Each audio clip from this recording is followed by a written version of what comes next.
একজন না যে কটাক নিয়ে গেছে ওগুলোর অবস্থা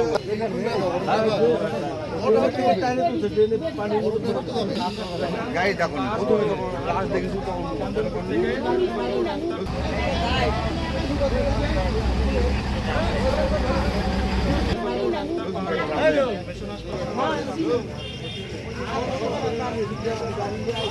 খঞ্জনপুর মিশন এলাকায় ত্রিমুখী সংঘর্ষে এখন পর্যন্ত হসপিটালে মোট 5 জন পেশেন্ট আসছে আর একজন মৃত অবস্থা আছে, মোট 6 জন।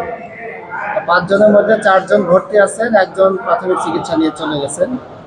আর ভর্তি রোগী যে 4 জন আছেন তার মধ্যে 3 জনের অবস্থা গুরুতর, আর একজন তো ব্রড ডেড মৃত অবস্থায় আসছেন, ওনাকে আমরা পাঠিয়েছি।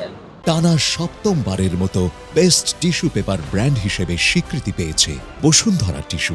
আজকে রাত্রি 12টার দিকে খঞ্জনপুরে মিশন হাসপাতালের সামনে ট্রাক এবং হলো মেসি মুখোমুখি সংঘর্ষ, এবং মেসির পাশে ছিল হলো অটোতে যাত্রী ছিল 6 জন, ড্রাইভার স্পটের ডেথ, এবং বাকি 5 জন হাসপাতালে নিয়ে আসার পরে হলো 2 জন সিভিয়ার কন্ডিশন, তারা হলো ট্রিটমেন্টে আছে, এখন চিকিৎসাধীন আছে। বাচ্চা এবং বাচ্চার মা একটু সুস্থ আছে। আমরা ঘটনাস্থলে গিয়ে ওই যারা আহতদেরকে হাসপাতালে পাঠিয়ে দিই, স্পটে যে ডেড বডি পাওয়া গেছে তাকে হাসপাতালে পাঠিয়ে দিই, বিধিমূলক ব্যবস্থা নেওয়া হচ্ছে, এবং যে ট্রাকটা আমাদের হলো ব্যবস্থা নেওয়া হচ্ছে।